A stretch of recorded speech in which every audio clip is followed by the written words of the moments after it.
back on August 2020, I debuted this videocast series, Feeding the Beast with Cordell Pace. And the very first episode was my reaction, my response to the George Floyd murder, which had happened a few months earlier, Memorial Day weekend 2020. So my plan, even at that time, after recording and dropping that episode, was to do a follow-up. So fast forward, we are now just a few weeks removed from the 2-year anniversary. I felt like this is a good time for me to do a follow-up episode. So I start doing my research to therefore put together something to share my thoughts on what has happened since May 2020. And as I was researching and listening and watching videos and listening to people that were directly involved in everything that happened with George Floyd, I saw a video that basically, long story short, put everything that I wanted to say in terms of what I wanted to translate to you. This particular person said everything for me. I would basically just be repeating kind of what this particular person is saying. So I thought it would be best for me to just share the video, share the interview. And I think it's important to share this with you guys because this is not only an example of what is happening in Minneapolis, this is also an example of what is going on around the country, the United States of America. I was like many residents at the time. I was, I believe, running errands when I first heard word of it. And then I had, community members share the historic footage of Floyd being pinned, against the ground with Derek Chauvin, Officer Derek Chauvin's knee, forcefully placed upon Floyd's neck.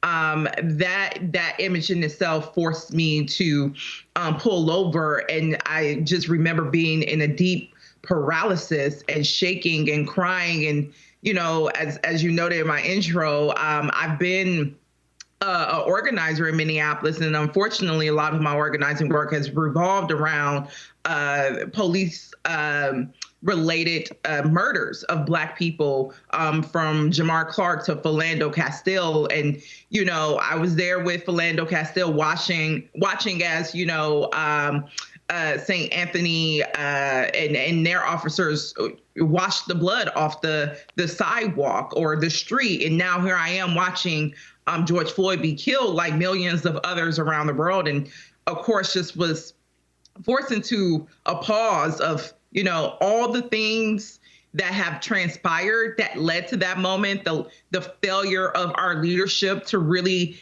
address the deep inequities that have been documented here in Minneapolis, specifically for a number of years, especially around policing, and how if we had better leadership willing to exercise even the bare minimum of political will and political courage, especially with our police federation, with our officers, how we would not have had to endure the collective trauma of watching George Floyd be lynched. And then basically afterwards seeing our city burn nearly down because of this collective oppression. Martin Luther King says, the riots are the sounds of the oppressed. I just think there was so much that could have happened that activists and residents have been organizing around clear demands, public safety demands for a number of years that could have prevented that.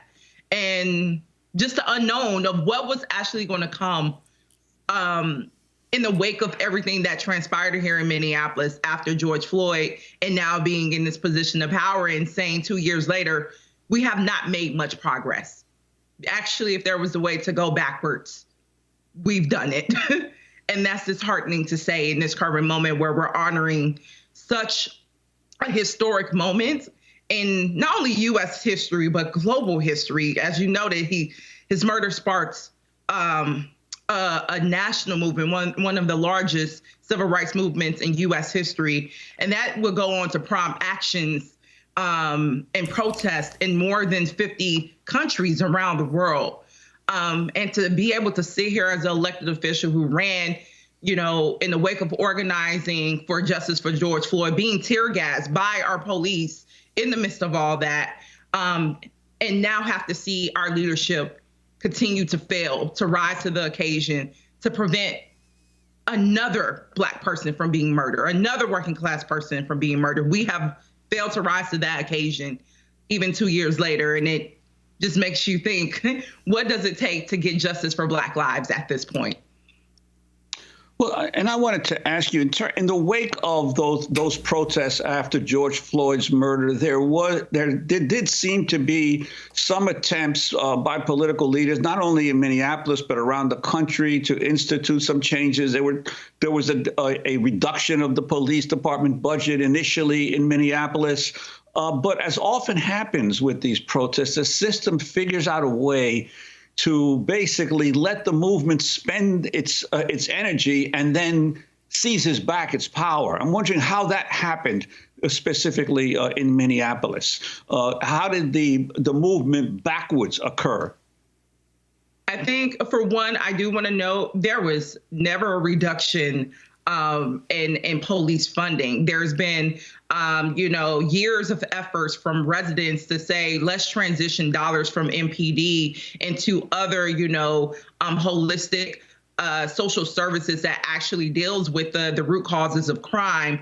There have been very small investments into that work. But as we stand right now, of today, 2 years later, the police budget for the Minneapolis Police Department still stands close to $200 million. And as you mentioned, the movement backwards, we really saw in the wake of George Floyd's murder and the uprising, we saw this broad movement rallying around the demand to defund the police. There was efforts by that coalition of organizations, Black-led organizations, to try to even put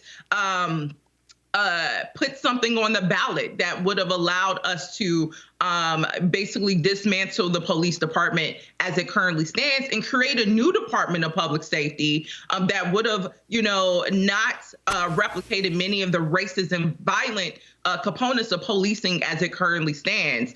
And we had an unelected body, the Charter Commission.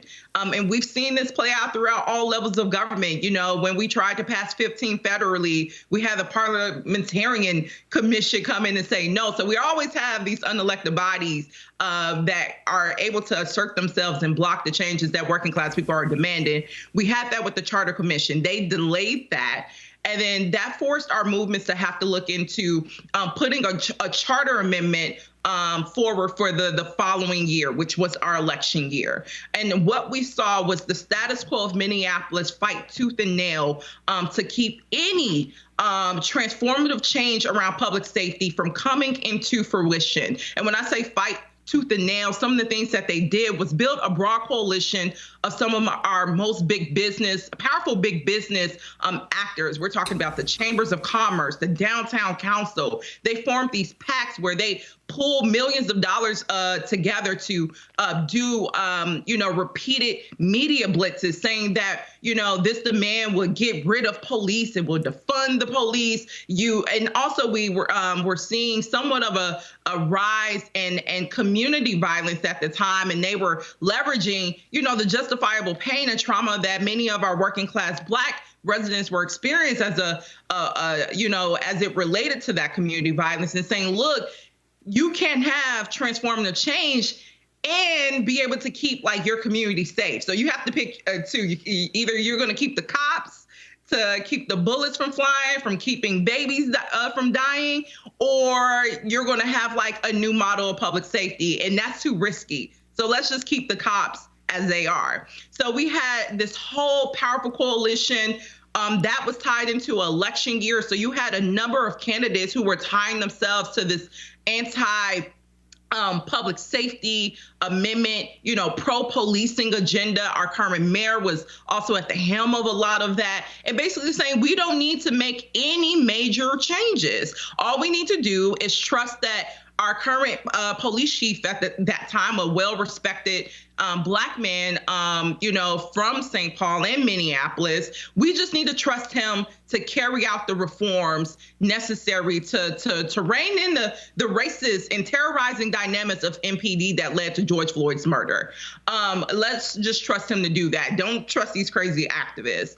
And they were able to run a successful multi-million-dollar campaign, a fear campaign, to squash any type of efforts to make meaningful change around public safety. But what I want to know is, while they were successful on November 2nd in defeating the Public Safety Amendment and getting a pro-police majority on city council, what has happened since is that whole thing has fallen apart. Their whole fear campaign, fear-based campaign promises have fallen apart. A month after we got elected, Chief Arredondo, the chief who was going to save the entire police department, retired.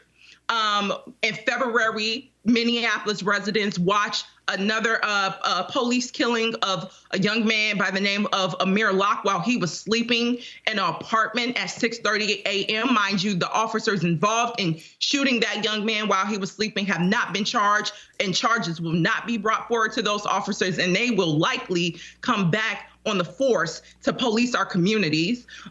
We've also have had a release of a damning human rights report from our State Department, the Minnesota Department of Human Rights, which has basically said, confirmed Minneapolis Police Department is entrenched in racist, misogynistic, and violent practices that MPD leadership, as well as city leadership. We're talking about our current mayor who's been there for 5 years, many of my fellow council members who've been there for a number of years. This report names that all of those leaders were aware of these human right violations that were taking place in our department and did nothing. So we've had that report come out, and we've had our current mayor even resist, has made public declarations to walk away from all conversations with our state human rights department around entering into a consent decree. We still have a mayor that is championing resistance to any type of reform. We've passed a police contract that has further emboldened our officers, given them incentives, monetary incentives, with no level of accountability in which they are being forced to be beholden to by our current leadership. So we've seen, again, just regression and regression after communities have continued to rise up and say, we must do better. We need a new Department of Public Safety. We need to address the fact that Mayor Fry and many of our council leadership, you have not, and MPD leadership, you have not enacted any meaningful and effective oversight over one of the most dysfunctional, racist, and violent policing departments in the country right now. And you, in turn to those residents, are still resisting every effort from council members like myself who ran on a platform for public safety beyond policing. You're resisting any efforts from community members, even state departments, to create any meaningful reforms. So we're just seeing a full doubling down on basically protecting MPD policing as it currently stands. Robin Wonsley is a Democratic Socialist member of the Minneapolis City Council. Subscribe, follow, share. So you can run and tell that